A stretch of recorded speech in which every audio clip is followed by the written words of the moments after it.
Hello, homies. We are joined here today with my lovely friend Ruth Hull in Perth. Welcome back to the podcast, Ruth. Thank you. Hello. Thanks. Hello. It's so great to have an excuse to catch up because even though we're in the same city, we haven't been able to see each other in ages because we've both been so busy. But Ruth has actually been on the podcast twice now. It's been twice. Twice, yes. Yeah. Yes, and you've shared your story of how you found homeopathy. Yeah. So people will have to go listen back on those episodes to get your origin story. Yes. But today I'm really excited because we're going to be delving into menopause, which I was mentioning to you recently, just going through the statistics of the podcast. One of the podcasts that we had the most downloads on was one on menopause. And it made me realize there's all these women out there with all these things happening to their bodies. And I'm 46 now, so I'm having some weird and freaky stuff happening. And I'm like, what's going on? And a lot of my friends are going through this. And it's funny because my son's 13 and I keep joking with him saying, Mummy's going through adult puberty right now and you're going through your actual puberty. So it's all got these hormonal things going on. And I'm so excited to talk with you about that. But we just, cause there's lots to catch up on. So sorry, listeners, you're going to have to hang out here with us a little bit because Ruth and I haven't had a chance to have a proper chat for a while. And I was chatting with Sharon the other day, and she was saying that you have been to the Solomon Islands. And we've had the lovely Jane Lindsay on the podcast to Mhm. talk about Solomon Islands. So people have to listen back on that as well. I'm going to stay quiet in just a second, but I want you to just first tell me, how was the Solomon Islands? Oh, wow. The trip was amazing. It was just one of those trips in a lifetime, especially for my soul as a homeopath, because I was with a group of other homeopaths. We stayed in a house together. We just talked homeopathy 24 hours a day, which you can't do at home. Like you drive your husband or your kids mad. So that was just so, so beautiful. We taught homeopathy for 2 weeks to 60 islanders. And I was there, I suddenly felt this huge responsibility because the islanders who came, there is no sort of Western medicine, there's no hospitals on all the different islands. There's nearly 1,000 different islands in the Solomon Islands. And so the people we were teaching would go back and be the only form of medical care there, the only form of healthcare there. And we were teaching them from scratch. It was a huge responsibility, but they've been using homeopathy for nearly 100 years as their first line medical care. Like it's just mind-blowing how beautiful homeopathy works. I think we learned a lot from them. They taught us a lot.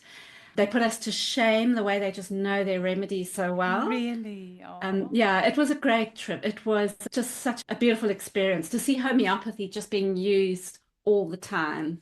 What a privilege. And, they're pretty lucky to have had you there as well, because for our listeners who haven't listened back to Ruth's previous episodes, she actually literally writes textbooks on anatomy and physiology that is used in universities and schools all over the world. So, they're pretty lucky to have had you there as well, to be fair. Yeah, it was actually, I used to teach anatomy and physiology, but it was actually quite difficult because it's one thing teaching it to people whose first language is English and who have, I only ever teach adults at colleges, so I've never taught absolute beginners. And a lot of them didn't actually speak English. We only noticed this once we started teaching, so we had to get someone to translate. It was quite an experience, but it was good. It was very good. Amazing. And I remember when we had Jane on the podcast, she was talking about how they pretty much just give the remedies in water over there, Yes. right? Yeah, the water dosing. Yeah, they call it water medicine. Oh, I have to give a huge shout out to my husband because somebody in my membership asked a question about water dosing this week. And last night he said to me, you should link that episode about that lady in the Solomon Islands and how they give the remedies there in the water. I'm like, damn, that's pretty good that he remembered that because I didn't even think of that. So I linked the episode there. But it's amazing how that's the only way that they dose, right? It's like in water. Yes, so people, they just bring a water bottle and the dispenser will put the remedy into the bottle and they take the bottle away and they write on the bottle how often they need to take it. So simple, so simple. It's not expensive at all. It's just very, very clever. Very, very clever. Doesn't it Yeah. just feel in your heart like that is the way that medicine should be and healing should be? It shouldn't be complicated or expensive. It should be Yes. just Yes. easy. Yeah, yeah, Beautiful. yeah.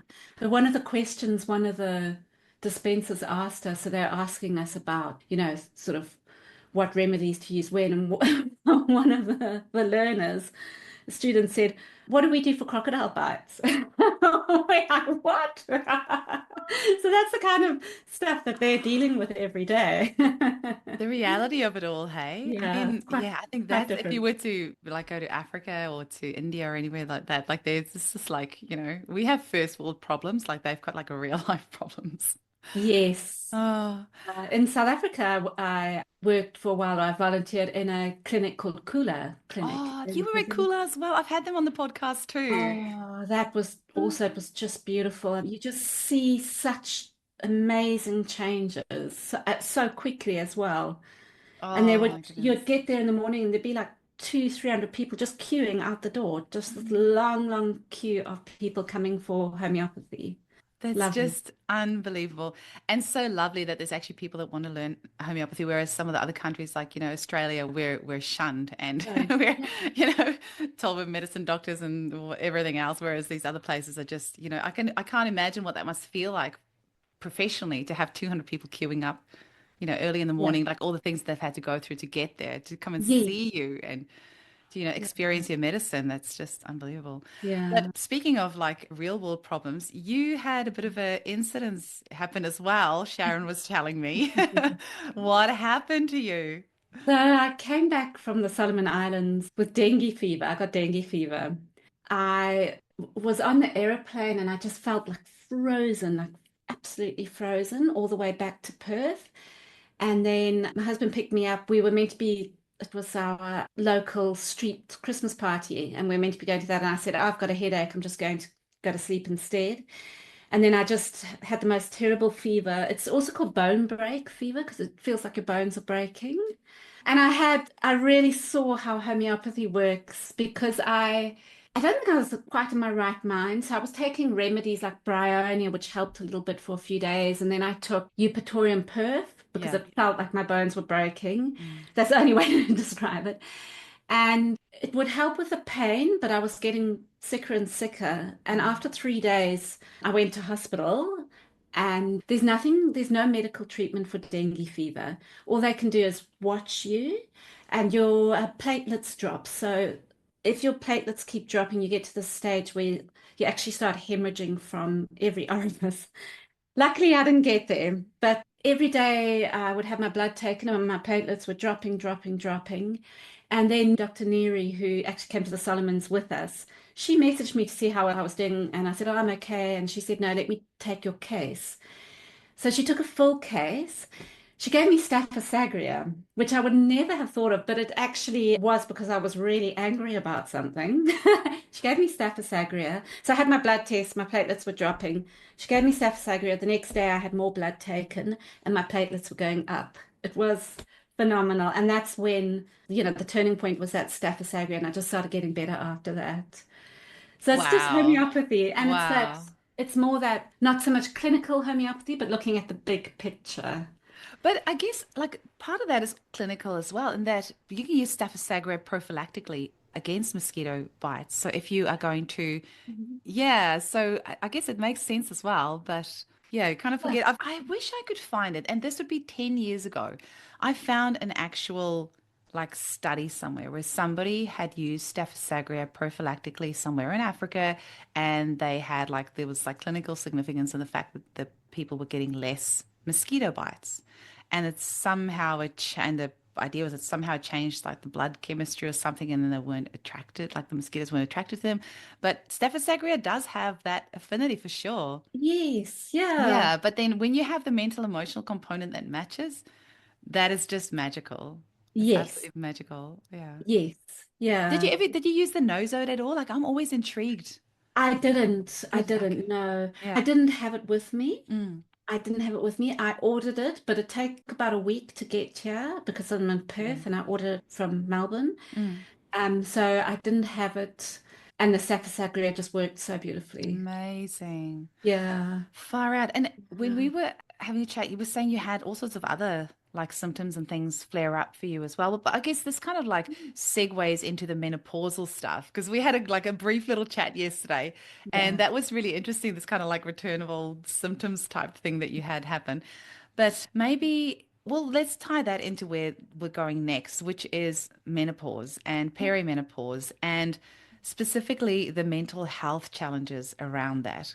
Because I don't know if we're properly prepared for that side of things. No. I don't feel I was sent a memo about this about the mental emotional stuff around perimenopause. So can you maybe like give us like a memo of the mental emotional side that's involved with perimenopause and menopause? And maybe just can you clarify the two for us? Because like perimenopause and menopause, like the clinical kind of differences of it, and then we'll go into the mental emotional side of it.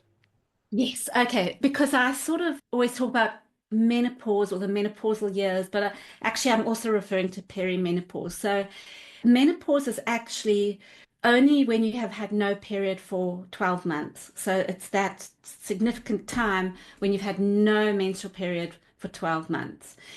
But perimenopause is 6 to 8, even 10 years before menopause. And that's actually the time when a woman's really, really can struggle.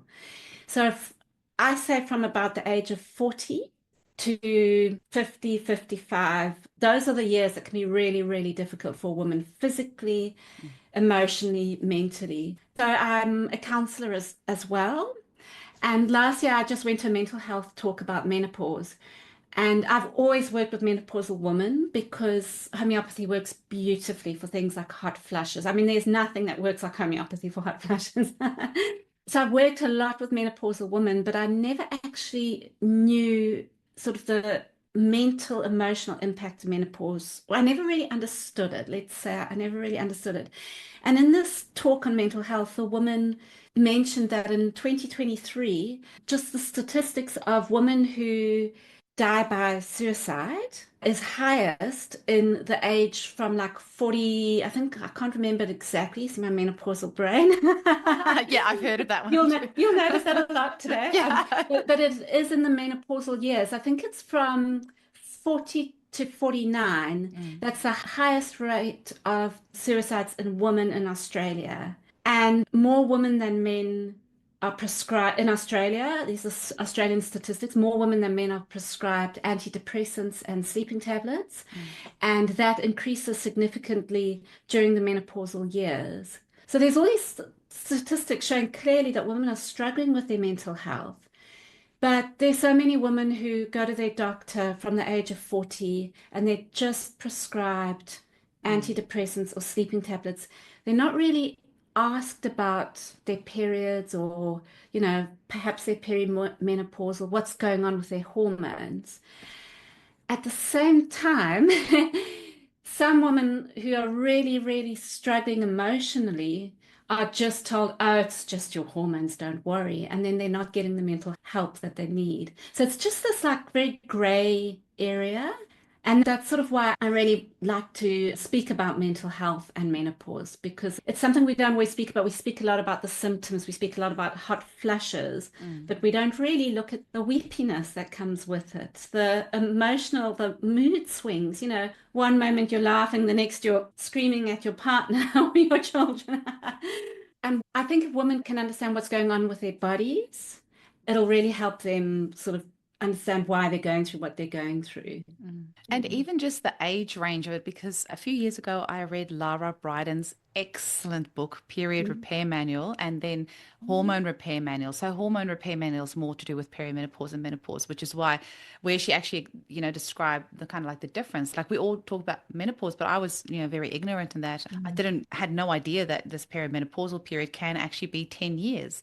And so like stuff starts happening and you're like, what is going on with me? And we don't actually realize that this is, I mean, physically, you'll probably start speaking about that soon, but, the adrenals starting to take over the role of the ovaries. And that kind of takes like a little bit of a while of handing the production of the estrogen over to Mm. the adrenals. So kind of physiologically understanding what's happening in your body. And this doesn't just happen overnight. Your body needs like a little bit of time to hand that job over.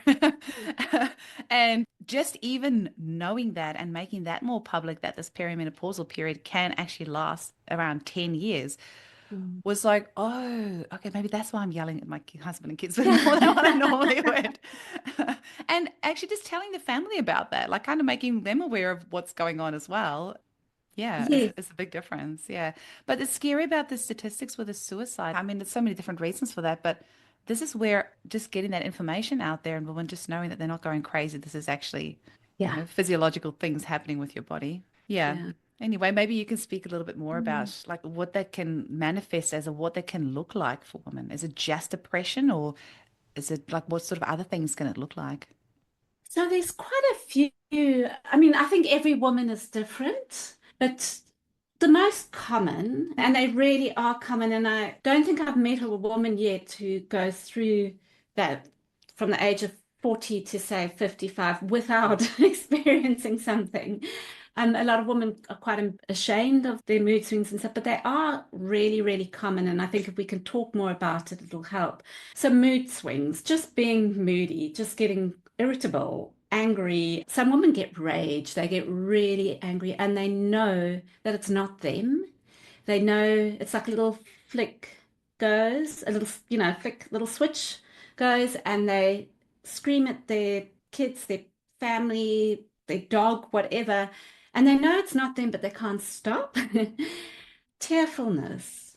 I actually had a friend who kept saying to me, "Oh, I'm just weepy all the time at the moment." And she's menopausal, and she said, just keep crying." And I didn't really take note of it because I'm also menopausal at the moment. I get emotional. I watch something on TV, it makes me cry. It's like being pregnant, that same feeling. And then she said to me one day, she said, every morning I wake up and I cannot stop crying. And it's like this big, heavy, heavy cloud over me. And then I realized this is serious. This is really a bit more than it should be. So weepiness, all these sort of emotional ups and downs, but there's also a lot of cognitive changes that happen with menopause. And another sort of journal article I read was on ADHD in menopausal women. And women who have already got the diagnosis of ADHD find 61% of them find that their symptoms get worse with menopause. Like that's a high, high percentage. So those cognitive problems, like you can't focus or concentrate, memory problems. I think that's probably the most common. Can't even remember your name sometimes. um, Difficulty being motivated. A lot of Mm. women they just don't feel motivated. Mm. Difficulty keeping things organized. Some women are very, very organized. They pride themselves in being organized, and then suddenly menopause comes and they're just disorganized and they don't know what's happened to them. And many women actually have to leave their jobs during menopause because of these cognitive changes, which is horrible, and that has a huge Mm. impact on their self-esteem as well. So Mm. there's lots going on. And do you reckon it has to be that way? Is this just one of those things that we have to resign ourselves to and we're like, this is just the way it's going to be? Or what do you think? I think we need to accept that we're changing and that we will have our ups and downs. It is just part of menopause. Our estrogen levels are declining, and so there will be all these sort of repercussions or these effects.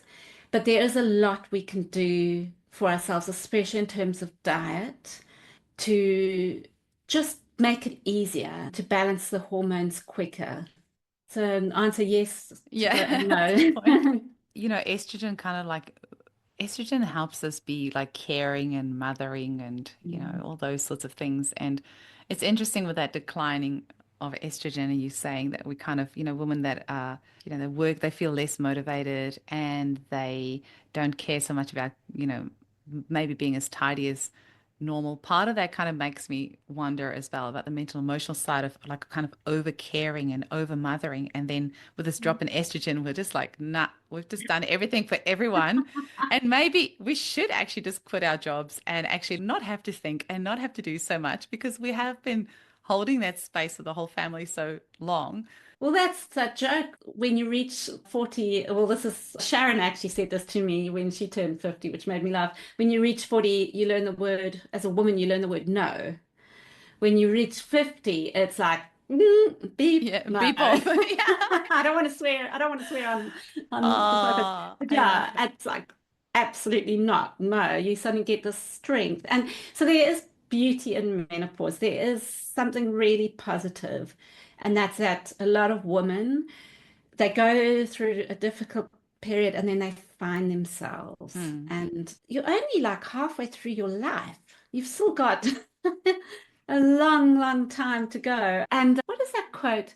Maya Angelou said, if there were no change, there would be no butterflies. Beautiful. So, yeah, so menopause is just that period in your life when you're in your cocoon and then you can shed it, let go of a lot that you've been through that's hurt you, whatever, and just move forward. Mm. I'm saying it like it's easy. It's not. It's not easy, but it's possible. I love that you keep it real Yeah. because it's so easy to get caught up in that, oh, it's beautiful, la la la Yeah. la. But actually, the reality of being in the thick of it is it can be very hard. Yeah. And that's why I wanted to get you on the podcast too, Mm. because you've got such a huge variety of different skills. And you've just done a master's in, was it counseling that you've done? Counseling, yes. Yeah. But you Mm. also do like all sorts of other things. What other things did you do nutrition and stuff as well or not? So I'm not a nutritionist or dietitian, but I've part of my master's degree in homeopathy, you do study nutrition. And then I did health coaching separately, Amazing. herbalism and reflexology and aromatherapy. I love anything to do with the body and health. And once again, I just want to say that Ruth has written the textbook on reflexology as well. So it's not just reflexology. She's actually written the textbook on it. Have you written a textbook on aromatherapy as well? No, Oh, that's not good enough, Ruth. No, not no. good enough. Can't Um, remember anything now. That's the problem. No. so, which is why I wanted to get you on the Yeah. podcast to actually give us some practical tips. If Yeah. there's anything that we can do today to help in some way reduce women's anxiety and this transition that they're going through. And at the end of the day, help hopefully reduce suicide rates because nobody should struggle to this extent that they feel that that is the only resort for them. So can you Yeah. give us like practical tips and things that we Yes. can do? Yes. So I have got a lot of stuff I can give, but before I do, I just want to say, and I know I'm a homeopath and I believe in natural therapies, like it's my life. But I want to say to menopausal women who are really, really struggling with their mental health, sometimes you do need sort of medical help. Mm.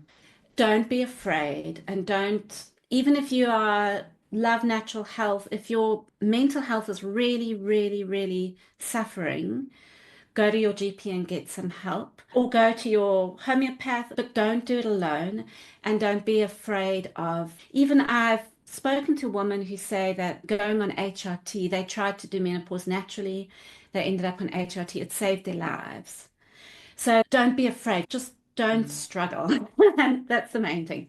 That's a That's really good point. I have a good friend who is the epitome of health and natural living. Unbelievable what this woman knows about. There's nothing natural that she can't do. And I was really surprised when I saw her recently when she said that she went on like 7 months or something like that of HRT. I'd never in my wildest dreams would have expected it. And she was just saying, her mental health was just so bad. She's done all the natural things and she went on it. And I was like, wow, good on you that you're open-minded enough to seek that medical advice. I would just, with any of that thing, if you're going on the pharmaceutical route, just make sure that you're using the natural stuff alongside because I also have lots of clients that go on it intending to do it short term, but then ending up on a long term and then having such severe side effects of that they can't come off it, or that starts, creating iatrogenic disease. So if you are going to go on the pharma meds, don't leave the natural things. Use it alongside to support your liver. And, like, and even if you're using homeopathic remedies made from the drug itself alongside. So if you're going on HRT, then use the homeopathic remedy made from HRT alongside to help counter the side effects. Like that's how I work in my clinic. When I have clients that have to be on medication, like antidepressants or whatever, I give them the remedy made from the drug itself alongside. And I just feel that kind of cushions some of the pharmaceuticals. And I have definitely found that it makes it much easier for them to wean off the medication, which if you're working with a really good doctor, their goal should always be to not have you on medication long term because yeah. then they're not interested in healing you. So I just want to like say that alongside. Yes, Absolutely go and yes, get that, but use the natural stuff alongside so you don't get then go down the hole and think, oh, I've got this drug, it's going to fix me, that's all I need. Still do the natural things alongside as well to support your body. Yes, yes. And also, and even with homeopathy and herbs, you've got to make lifestyle changes as well. Yes, yes, which I know you're going to talk with us about as Yes, and well. that's what I'm Yeah. going to talk about because that's Yeah. what, if any woman is listening now, they can start doing this today. They can start with the lifestyle changes today Love it. because that is what is going to get you through menopause.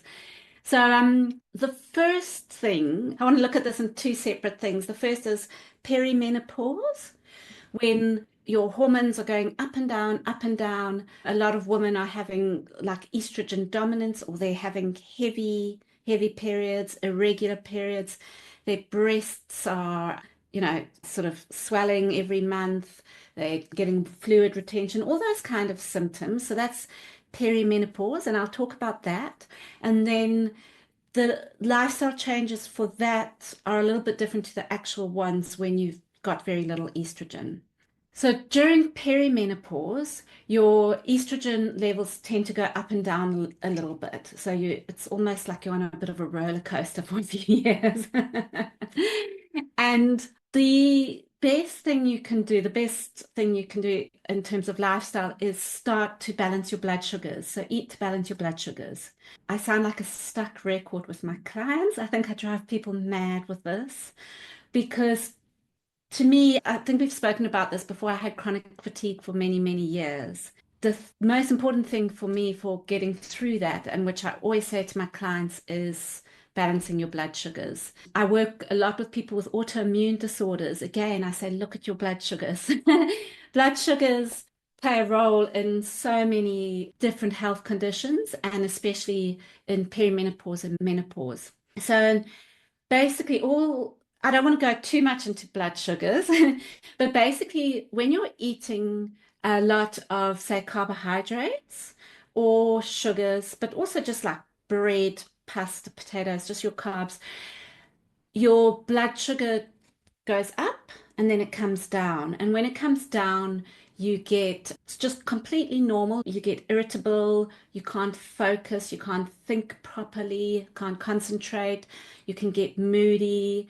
That's just signs of low blood sugar.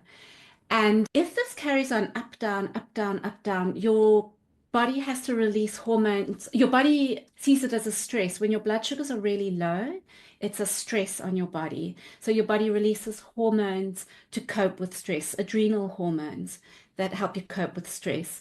And if you constantly have this up, down, up, down, up, down, you end up with a lot of inflammation. So inflammation in the joints, inflammation in the brain, like foggy head, brain fog. So you've got joint pain, brain fog. You tend to accumulate fat around the belly. So it's inflammatory fat. So all of this inflammation, this brain fog, this poor concentration, this moodiness, this weight gain that was so common in perimenopause actually goes back to a lot of it is to your blood sugars. So the easiest way, and everyone can start this today, is every time you eat, make sure you have a healthy protein or fat with whatever you're eating. So if you have cereal for breakfast, I'm not saying this is a healthy diet. I'm just saying if this is what you do, if you have cereal or toast for breakfast, then add some nuts or seeds to your cereal Mm. because they're really good fat. If you have toast, have an egg, or if you like meat, have some meat or fish with it. If you have a sandwich at lunch, make sure you've got chicken or fish or eggs or avocado pear, something like that with it. If you are like me and you love chocolate, make sure you have your chocolate after a meal, not in the middle of the day with nothing else around it. If you like alcohol, I like wine, if you like wine, make sure you have it with food, not all Mm. by itself. So it's really, really simple, but those little changes will have a very big impact on your health.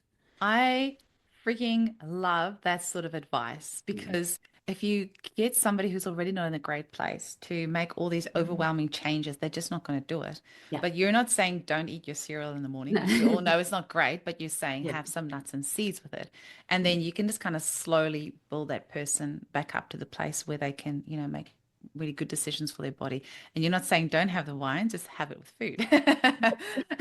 And then eventually you'll get to a place where, when your body is strong enough, it's not, going to crave that when we start listening to our body again. But I know that for myself, especially, we've just been 3 months in the caravan and we just ate and drank all the wrong things. Yeah. And I'm now having to slowly get myself back into where I need to be, but it takes time and you can't just do it all overnight. So I really love the practicality of the advice that you're giving. Thank you for that. Yeah. And it really, really does make a difference. And I always say to my clients, just do it for 2 weeks and you'll find that you don't crave sugars so much. You don't crave carbs so much. You don't have that mid-afternoon dip in your energy when all you want is Coca-Cola and a packet of chips or something. Because those cravings are basically your low blood sugar and needing some energy. And that's why we go for sweet things. So if you just really focus on balancing your blood sugars, it'll have a big impact on your health. So that's the first thing when someone's perimenopausal. And I forgot to say, because I know I talk a lot and I give lots of information, I have done a little guide, a little self-help guide. It's going to be on my website. If you subscribe to my blog, you get access to a subscribers only page. And I've got lots of other resources there as well. Wow. And I'll put this on with everything in. And you've got a Um, nice, easy website, ruthhull.com. So Thank Ruth you. Hull, Yes. HULL.com. So anyone, even if you're driving, you can remember ruthhull.com and go and Yes. subscribe to the blog, Thank and then you can get access to that, which is great. It's great to hear. Yes. And yeah, and I've actually got funny little recipes on there. Over the years, I've just been adding stuff to it. So the second really important thing in perimenopause and also so these are habits you start in perimenopause, you're going to maintain them in menopause. But in perimenopause is to nourish your adrenal glands. So as Eugenie mentioned earlier, when your ovaries or your ovarian follicles eventually stop producing estrogen and you reach menopause, your adrenal glands and your fat cells take over the job and they produce small amounts of estrogen. So this Did is, not know the part about the fat cells. yes, and this is one reason why Hmm. it's completely normal to put weight on in menopause. It's normal and your body changes and you just accept this beautiful new voluptuous body. It's changing, it's life. If you put a lot of weight around your belly, that's different. If it's only around your belly, because that is inflammatory fat when it's just around the belly. But if you put weight on just a little bit, it's normal because those fat cells will help produce small amounts of estrogen. That is very, very interesting because I have heard that said many years ago. Like I swear I was in my 20s somewhere and somebody said that women who are very skinny have a harder time going through menopause. And I had no idea about why Yeah. that was or the reason behind it. This is literally, I can't believe it's the first I've heard about the fat cells Yeah. playing a role in that as well. Yes, they do. Your Very adipocytes. interesting. Yeah, so Wow. if you read, like if you want to Google it, it's your adipocytes are fat cells. That's what they are. And your adrenal glands. And this is where I think life is very cruel to women because our menopausal, perimenopausal years are the time of our life. If we have children, they tend to be teenagers or writing school leaving exams. They're not the easiest. So there's often stress from our children. If you have a partner or, if you're married or if you've got a long-term partner, after many years of being with that partner, there can be relationship issues come up. Finances can be very stressful for people, especially if you've got kids starting university. And then work, often this is the time of our life when we're at the peak of our career, so we're busy. So we've got all these things happening and they all take their toll. They all wear down our adrenal glands. Mm. If you have had chronic fatigue or burnout in your younger years, menopause gets really difficult as well. So, in terms of what you can do for yourself, is you've got to start nourishing those adrenal glands. Mm. First thing to look after your adrenal glands is stop having blood sugar ups and downs because that really is a stress on the adrenal glands.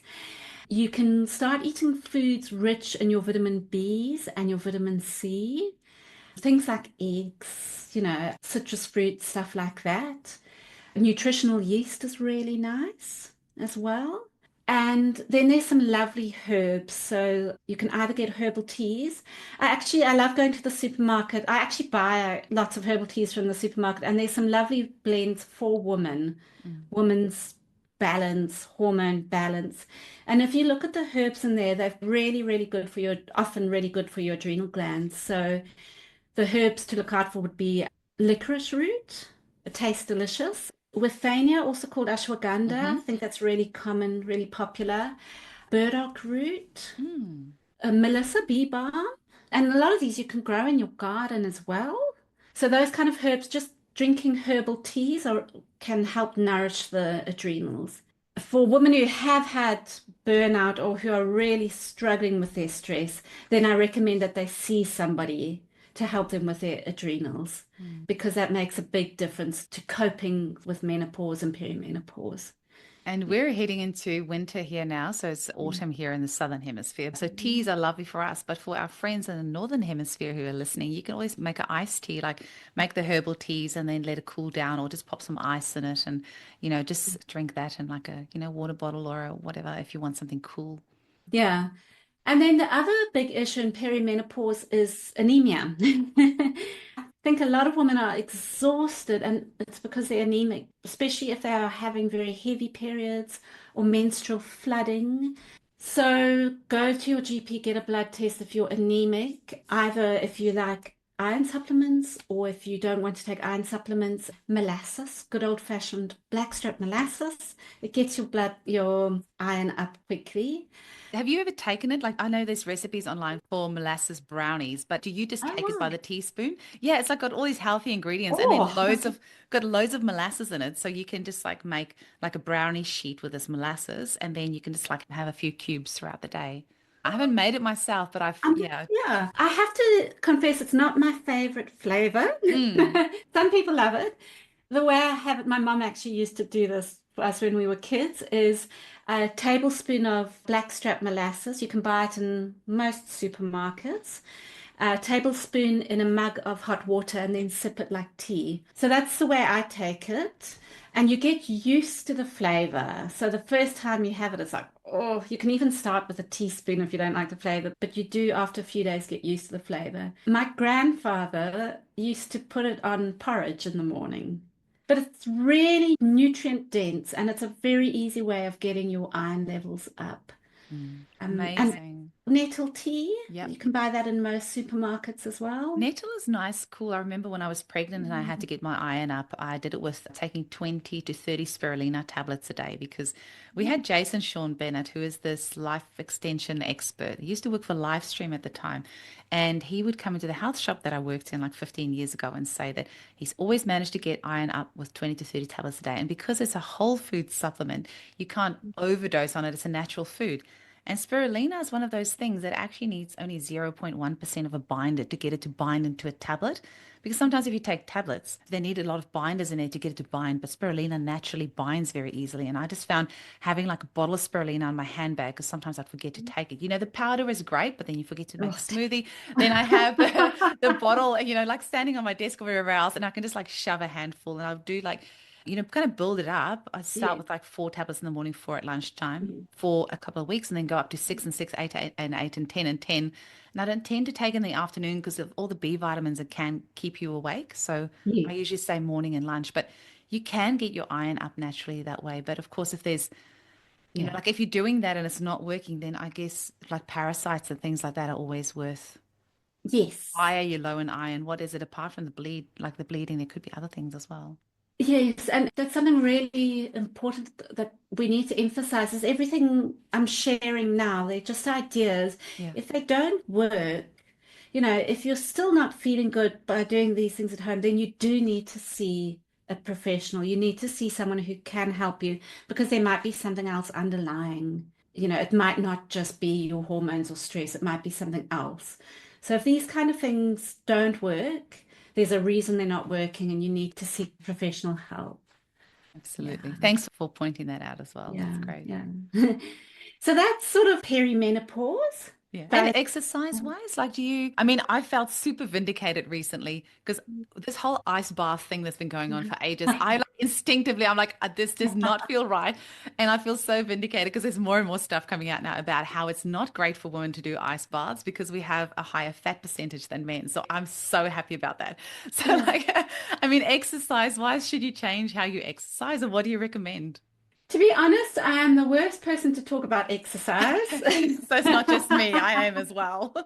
And I don't know much about ice baths. I just cannot bear the thought of getting into an ice bath. My husband loves them, but I have spoken to a lot of women who were doing ice baths during menopause and it made them worse. Mm.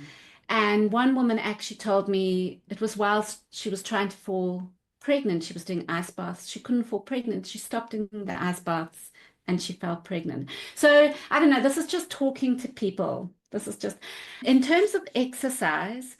Daily exercise is vital, whether you like it or not. I'm not a sporty person, but every single day I just go for a walk. I look at all the gardens. I love gardening, so I look at all my neighbors' gardens.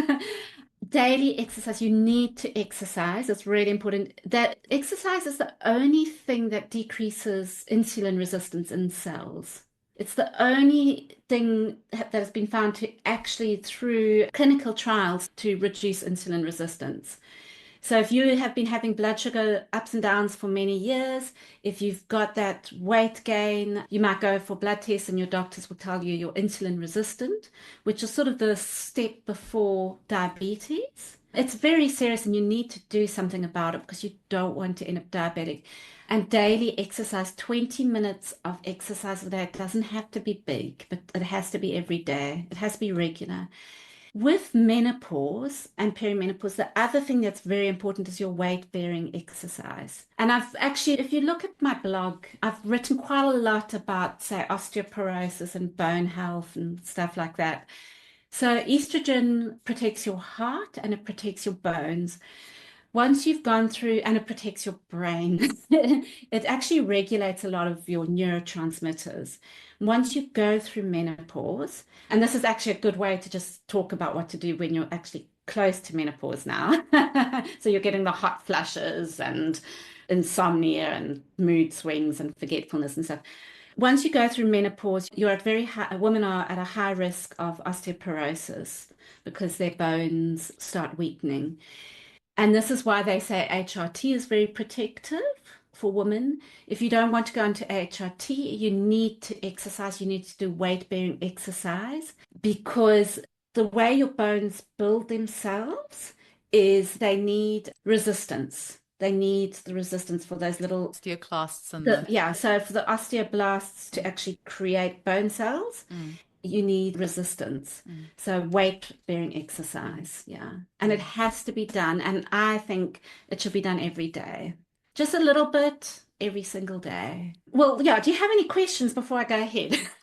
No, I'm intrigued to just hear how that would differ with menopause versus perimenopause. So that's the part that I'm looking forward to hearing. Okay, all right. Completely selfishly. So part two Part two.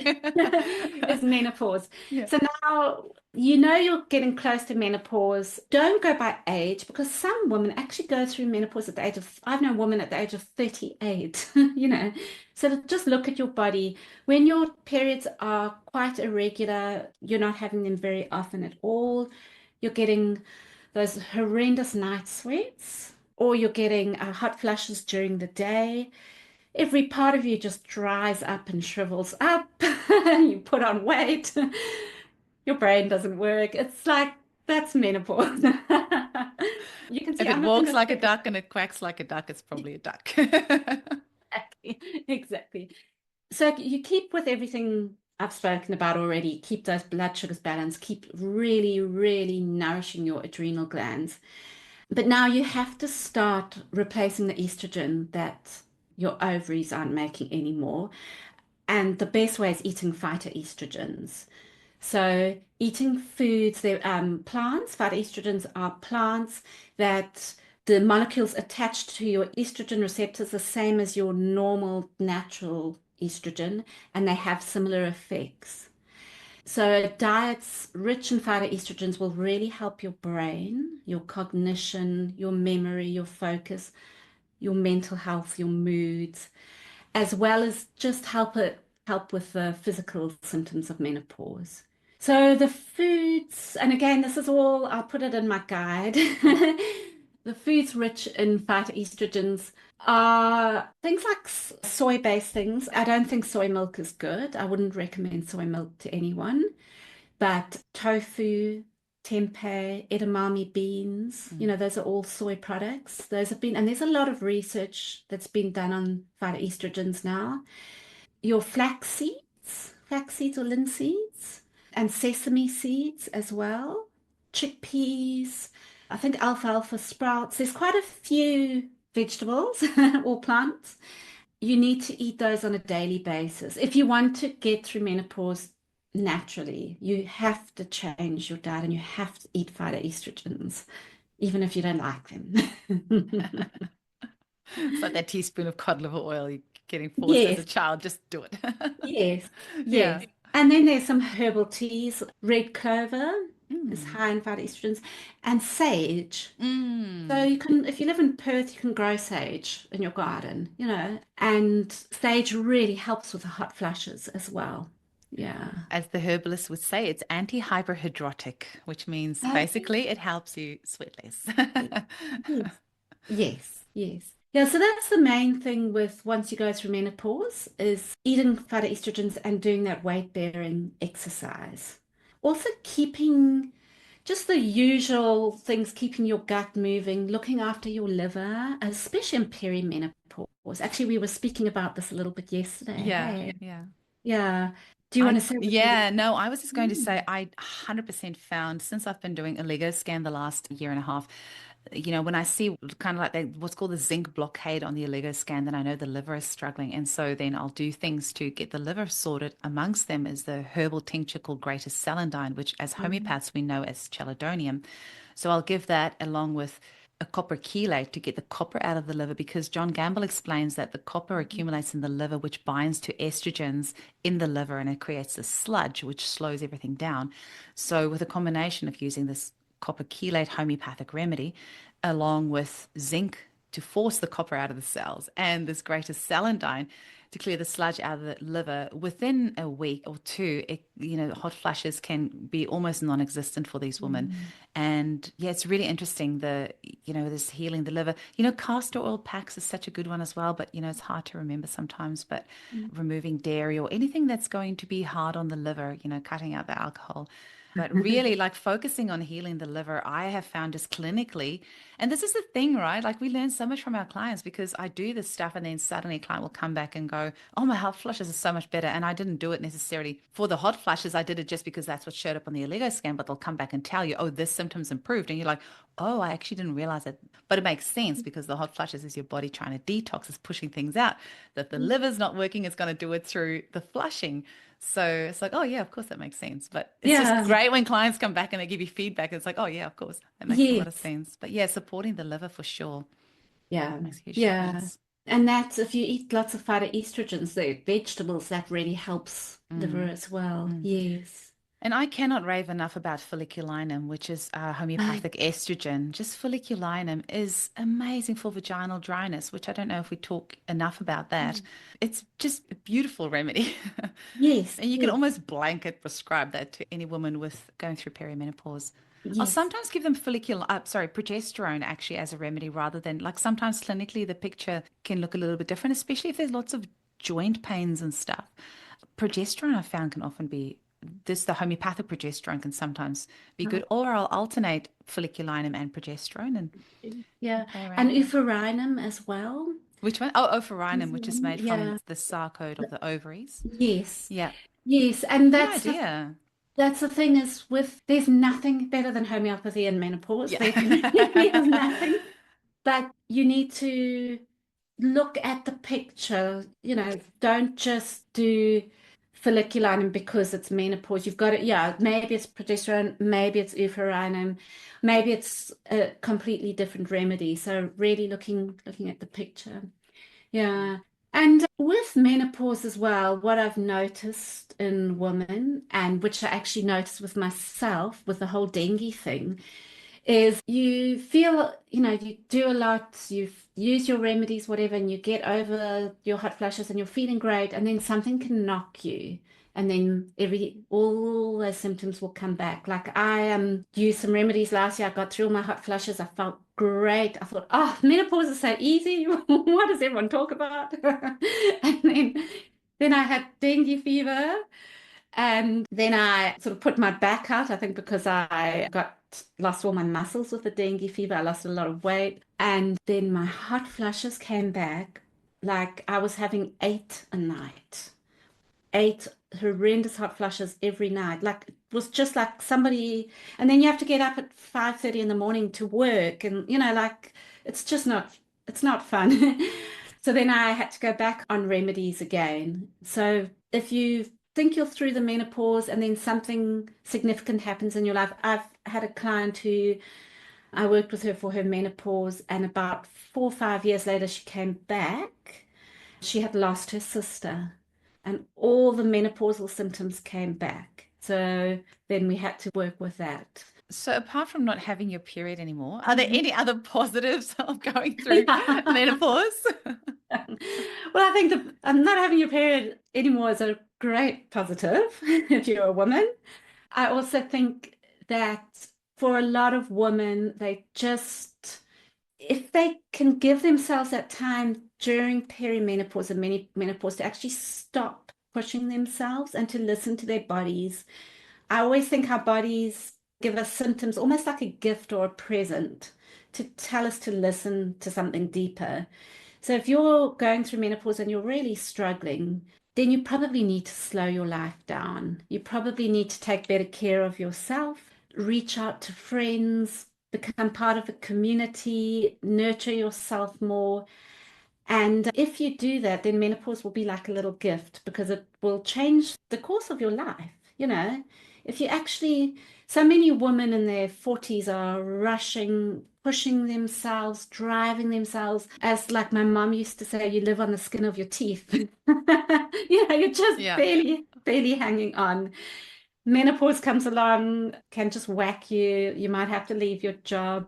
But if you actually just look after yourself and make some changes, if you're struggling with your mental health, see a therapist, go for counseling, or join a group. I do group counseling for menopausal women. I think it's the best thing because women can actually just share. You realize you're not alone. You're not the only person struggling. Wait, Um, can we like pause there for a second? yeah. Did you just say you do group counseling?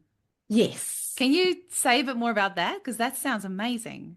So when I did my master's in counseling, one of the things you have to do is you have to do group counseling every single week Ah, for a year with the same group. wow. When I first signed up for it, I was like, oh, I could think of nothing worse. Like, I don't want to talk about my deep feelings. I just don't want to do that. I found it really, really hard at first, but it has, like, once you get to know your group, you suddenly have all the support. You belong to something, you have all the support. You're with people who go through the same things as you. It's really, really powerful and can have such deep changes. So I do group counseling for menopause and I want to do it for chronic fatigue as well. Oh my If goodness. anyone listening who's interested, just send me an email just go to my contacts page, ruthhell.com, go to my contacts, and just let me know if you're interested. That sounds amazing. Yeah. Absolutely amazing. Just having that shared experience is so healing in itself. It's almost like it's like a remedy, right? Like yours, like just being in that space where you're being Yes. held and there's others that have walked a similar path. That's Yes. powerfully healing. And do you do it in person or is it via Zoom or can anybody in the Both, world? Oh, both. amazing. Because we So have, via Zoom or in person. Yeah. oh, Yeah. that's so great. And Yeah. do you find it trickier via Zoom or is it easier or just the same? The first few sessions can be a little bit more difficult. The first session or the first two, for me as a facilitator, just making sure everyone's heard Mm. and gets You've their got chance more to body speak. language to go with in person to Ye- see whether they feel heard or feel Yes, comfortable, right? You can't see the yes. hands fiddling under No, like the uncomfortableness or the twiddling and going, oh, maybe you're yeah, feeling uncomfortable via Zoom. So yes. yeah, And you have to sort of lay down some rules of like don't interrupt and all of that. But then once people get used to it, it becomes just the same, just as mm. therapeutic. Yeah, I yeah. do find that actually quite freaky how connected you can feel with another human being just via Zoom on the other side of the planet. Because part of our 3 month caravanning trip is I got to meet some of my clients on the other side of Australia that I had been seeing for years but had never met in person. And it felt like no different. Like seeing them in person, it was hard to think that I never met them in person before. It just Yes. feels like like it's hard. I mean, everyone's experienced that these days because we all are on Zoom, but it was just felt so natural seeing them. Yeah. It's Like incredible. no. Yeah, it was really, really lovely. I did not know that you do that, Ruth. That's really, really Yeah. powerful and really, really beautiful that you're offering that. I'm so glad because you have such a ridiculous amount of skills that for anybody to be part of something like this, they're going to get held in such an amazing way and get so much incredible, truly holistic knowledge from all sorts of angles because you really have like the whole package, which is incredible. No, thank you. Uh, Thanks. Pleasure. Is there anything else that we've missed? We've got your website, ruthhull.com, Yeah. and people can buy your textbooks and stuff from there as well if they want to, or are No, they they can just buy them on on Amazon. Amazon? Just Okay. buy them on Amazon or Barnes and Noble or the general. I was about to check if I've got your textbook here, but I've just realized it's at home.